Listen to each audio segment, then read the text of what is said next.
Hello, welcome to our presentation about Jane Addams. I'm Elira. I'm Till. And I am Cheyenne.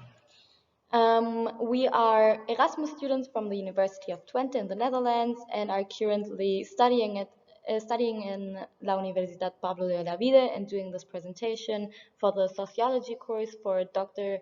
Maria José del Pino Espejo. Let's dive into the presentation.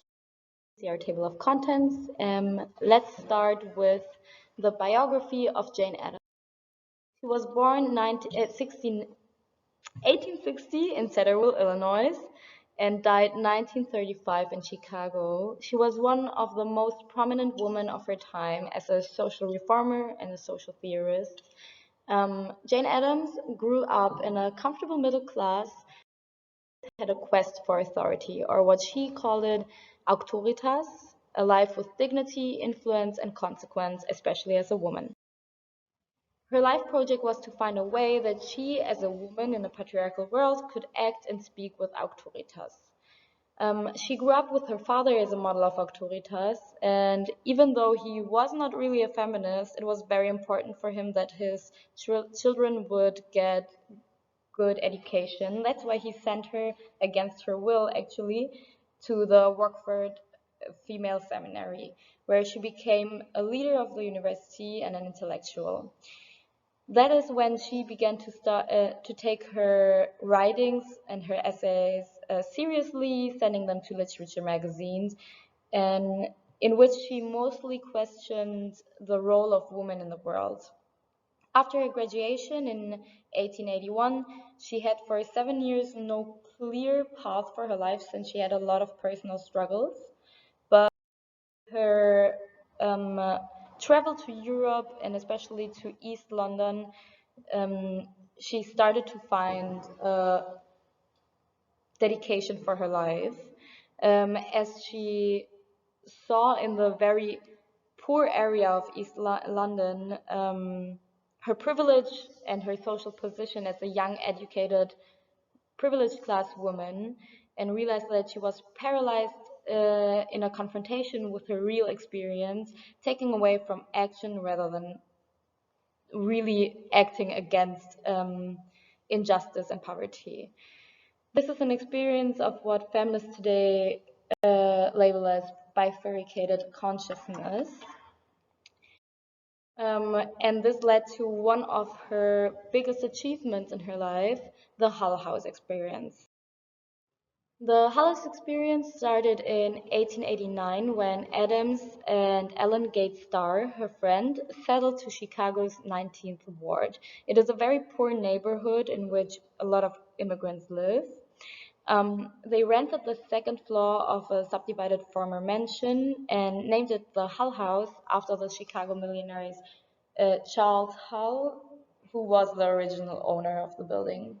They had not really a clear path for the Hull House.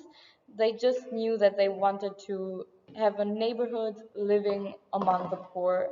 In the beginning, they just planned social evenings in which they invited the neighbors and quickly realized the richness of the different cultures and started realizing that they had to act against poverty and injustice. From the beginning, they were joined by other, especially young women and also some men who came to live at the Hull House as residents, and those residents paid for their rooms and used whatever skills they had to respond as neighbors, leading to a wide variety of efforts. For example, they were providing meeting space for trade unions, anarchists, socialists, and women's associations, supplying services for children, cooperative apartments, especially for women, and a clearinghouse for social services. So quickly, Hull House expanded from one floor in a poor area to a whole city block complex of buildings in which a gallery, a coffee shop, a gym, library, theater, a museum of labor, dining rooms, music rooms, and housing facilities were included for people of all social and socioeconomic backgrounds. yes, the Hull House existed as a collaborative effort. It moved from a vague sense of outreach to the poor, as I explained earlier, um, to a social amelioration. So the residents of the house now did not just speak about sociology, but as neighbors, they also did science on it. Um, they had a critical understanding of class and structural relations and a commitment to social actions. And Adams worked very successfully to retain leadership of Hull House and to keep Hull House independent. That she reached by finding patrons, especially women, to support the independence of Hull House, which is the topic, the confidence of women. Jane Addams found her confidence in her ability to speak and act with autoritas through relations with women involved in social reform and social science. She created a big network of women, challenging women's traditional segregation of the private sphere and exclusion from the public sphere, and helped building the Chicago Women's School of Society at the same time as the Men's School of Sociology. I mean, Chicago Women's School of Sociology, not Society. And it was created at the same time as the Men's School of Sociology, which is way more famous than the Women's School of Sociology. Alice Hamilton said about Hull House, the life there satisfied every longing for companionship, for the excitement of new experiences, for constant intellectual stimulation, and for the sense of being caught up in a big movement. Also, Jane Addams was not just close friends with women, but she actually also dated them and lived together with her partner in Hull House. Now we get to the general social theories in which Jane Addams was. Here you can see the theories, and I will further explain them.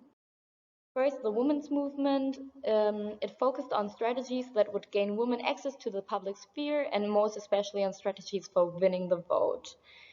Adams' writing about suffrage took issue with the liberal feminist argument that women have the same inalienable natural rights as men and thus can claim political and social equality.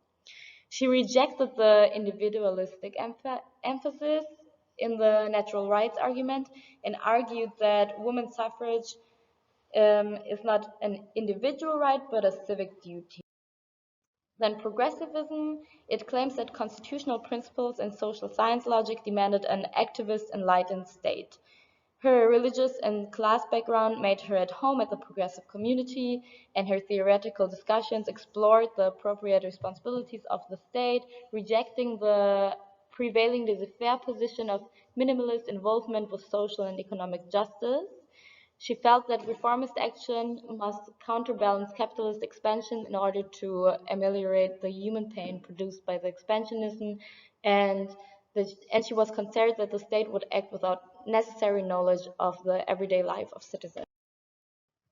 The reformed social Darwinism assumes that humans had evolved to a point where their intelligence could and must assume control of evolution. According to this thesis, evolutionary law demanded that people find ways to work in combination with each other to secure a social environment in which people could fully develop. Adams' views on her duty as a practical sociologist fit comfortably within the social science ethos, and her theory reflects reform social Darwinism with its mix of history and evolutionary imagery. Then the philosophical pragmatism, it addresses the issue of the connection between truth and any proposition and its practical consequences, its usefulness, its workability. In this sense, no idea could be true that did not work.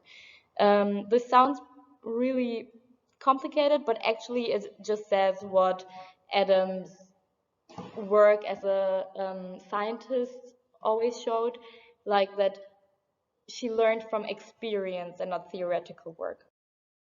Then the social gospel Christianity urges ministers to act as a bridge between classes, to use the great teaching powers of the pulpit sanely and wisely to open the minds of the people to the moral importance of social questions, and to call their congregations to a ministry of works among the poor and oppressed.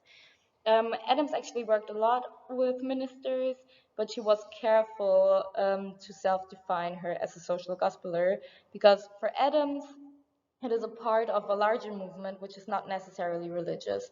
Social gospel is the Christian expression of humanitarian. And then lastly, the social settlement movement. It brought together progressive reform agenda, social science reforms, and social gospel ministers. Discussion of the movement focused on the purpose of settlement, what it should be for residents, how it should orient to its neighbors, and its appropriate role in political activism.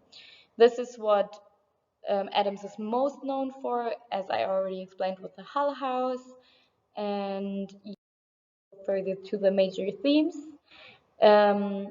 Where Cheyenne will take over.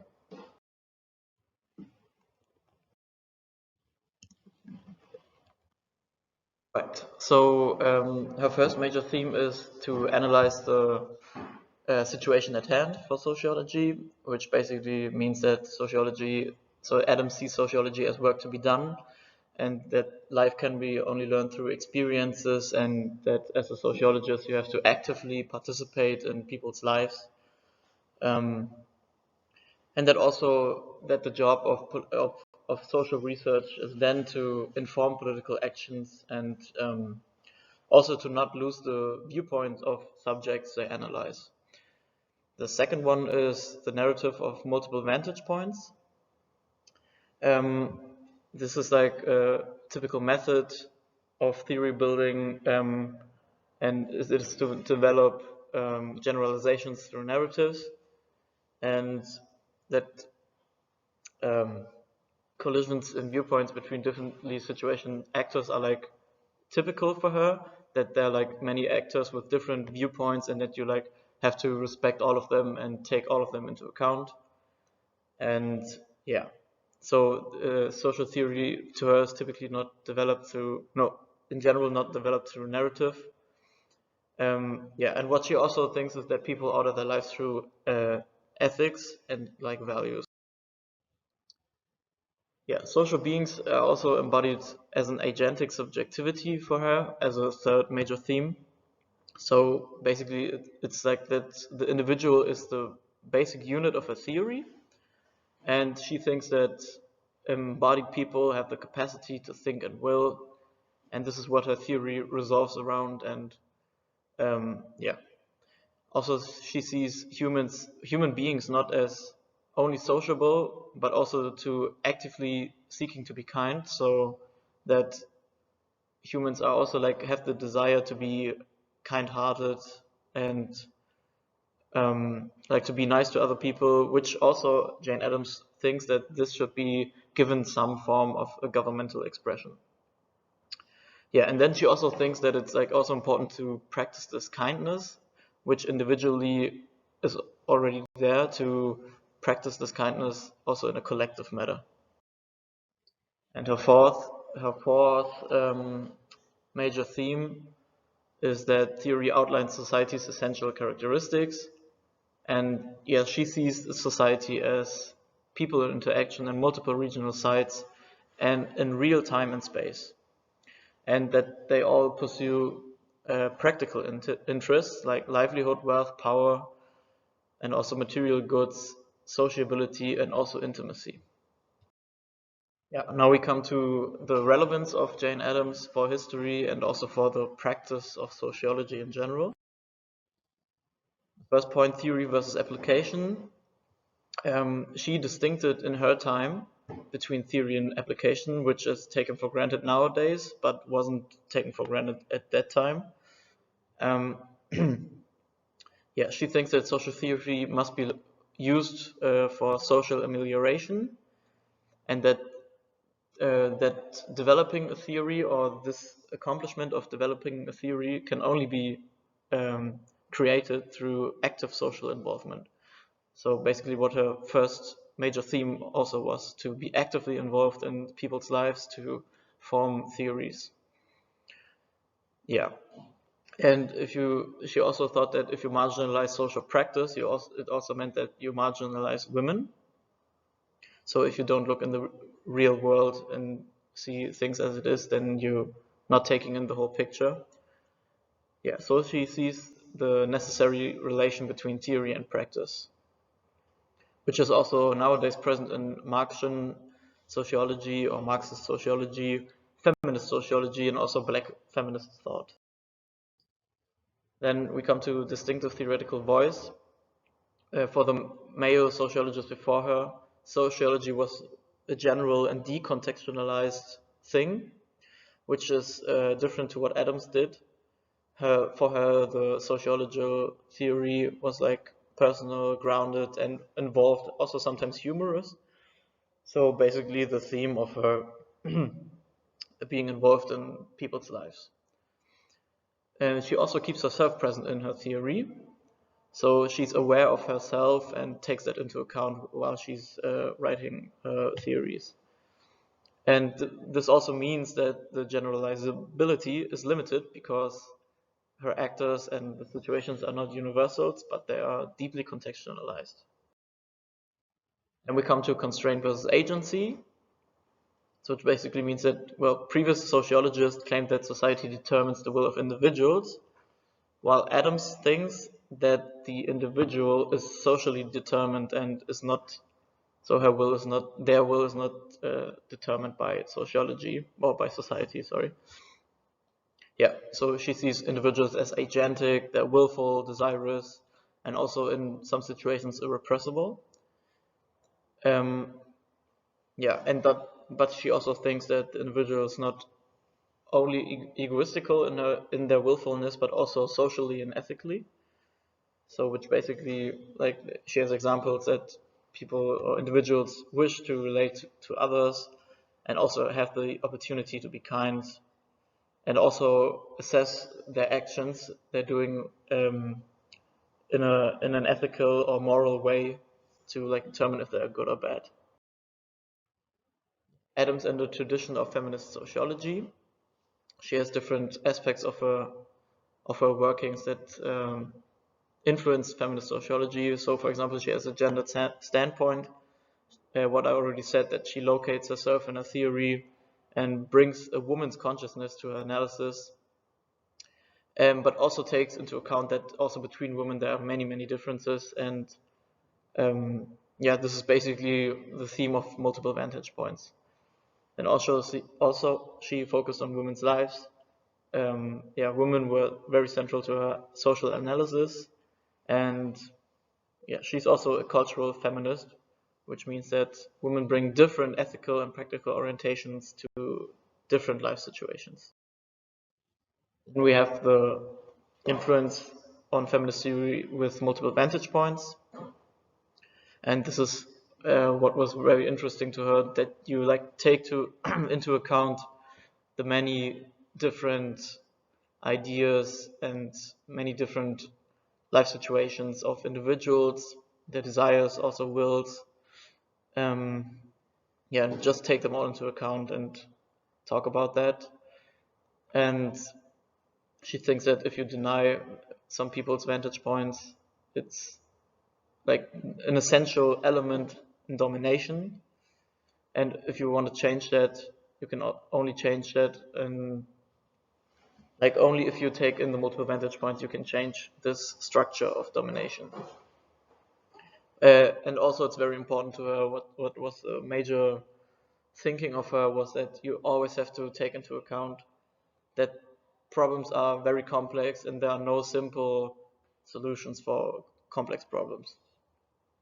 Yeah, then she also developed a feminist research method, which is to take into account the multiple vantage points, and also that, as she always does, to take into account your own self in the social theory, in your experiences, like to take into account that you're not an universal and objectivital actor, but you are subject that has its own thoughts.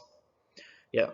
So she found a style of representation that allowed her to keep the personal while moving into analysis, and this was very interesting and one of her main, most known practices. Then we have also the commitment to change, lastly, that for her it's not a question that if change will occur, but how change will occur, and how to direct the change to produce socialized democracy. So for her, that was a society with feminist values like inclusivity, empowerment, and also, like I already said, the respect for vantage points of different people. And if this change wants to be accomplished, then people must express their disconformity in daily interactions. This was very, very important to her, that people gather and articulate their disconformity. Otherwise, change will not occur. Yeah, and this is a vanguard, an effort for change must be in the working class and women mostly, she thinks, to make some real changes.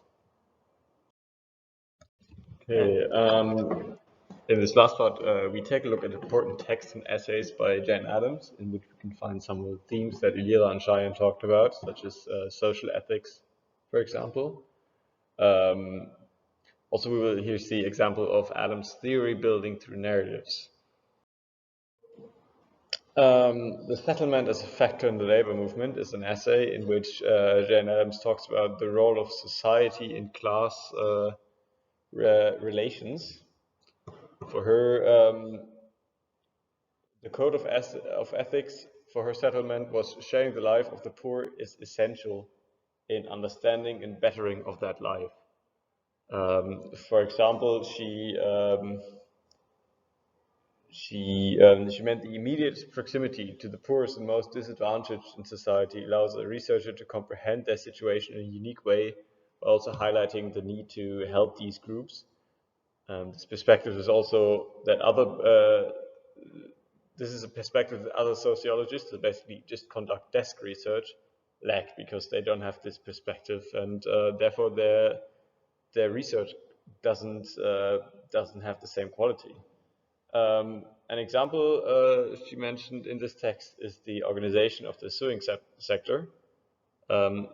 She writes that the lack of organization increases the helplessness of the individual worker, and to quote directly, if in all departments of social, political, and other forms of life, in industrial affairs, isolation is a social crime, for there it tends to exterminate.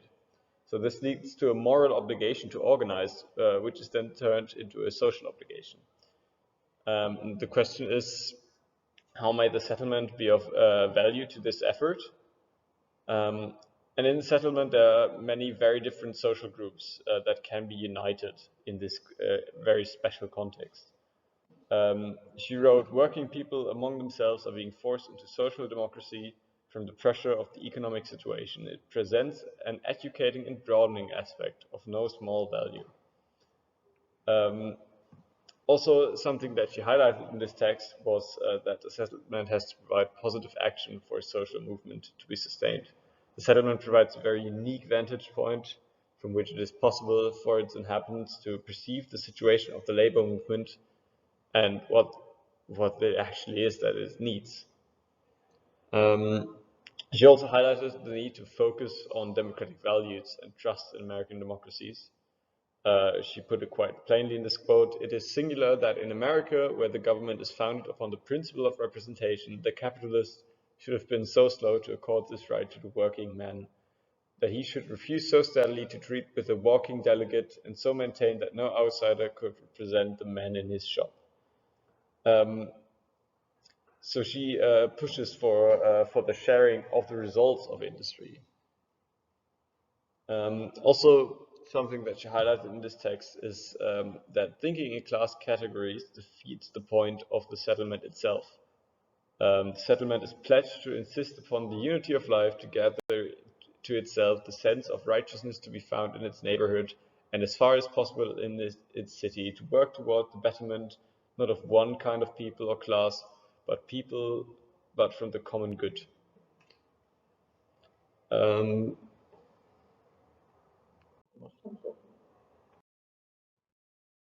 So in this piece, Addams writes about, it's called Democracy in Social Ethics from 1902. And what she basically writes is that she sees ethics as essential for social life. The new era, well, ethics are essential for social life as the new era, and by this she means the Industrial Revolution and its consequences for social life, calls for a new and social ethic, understood as a systematic expansion of the democratic principle. This essential transformation, however, requires a broader understanding of the lives and perspective of various social groups. Social research and social theory therefore need to assist the creation of social morality.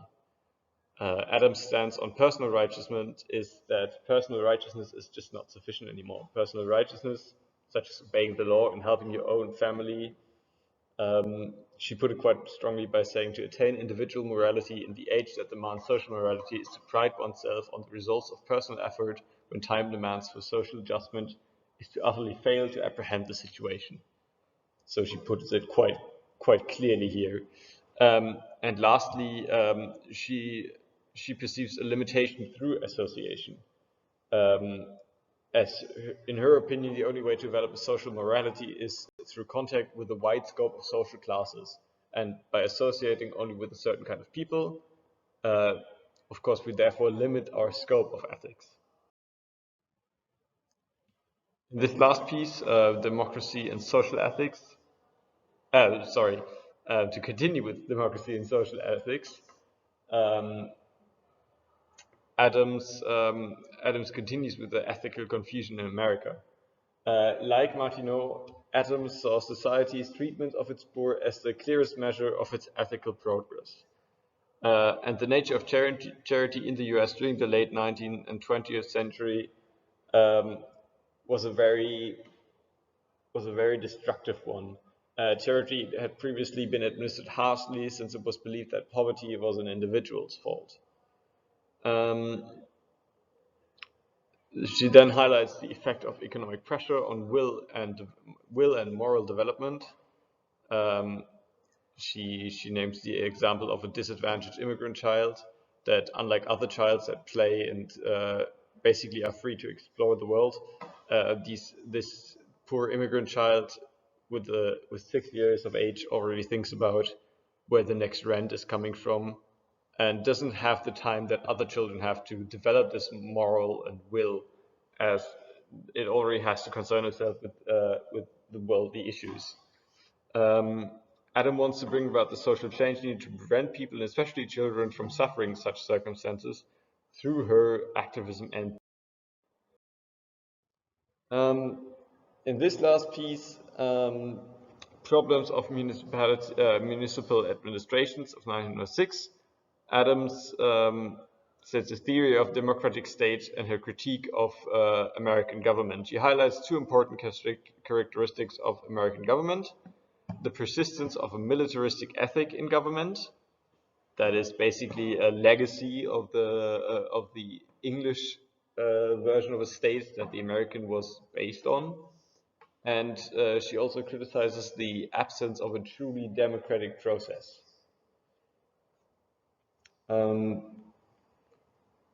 With the Industrial Revolution and its effect on social labor, the Industrial Revolution changed the fabric of urban society, and American politics in that time failed to live up or to realize that, and clung to their old ways of charity and of their old democratic process. Politicians either ignored the new circumstances, or in some cases even blamed the poor or criminal groups on the worsening of these circumstances, even though it was basically a city planning and a political failure that this even occurred.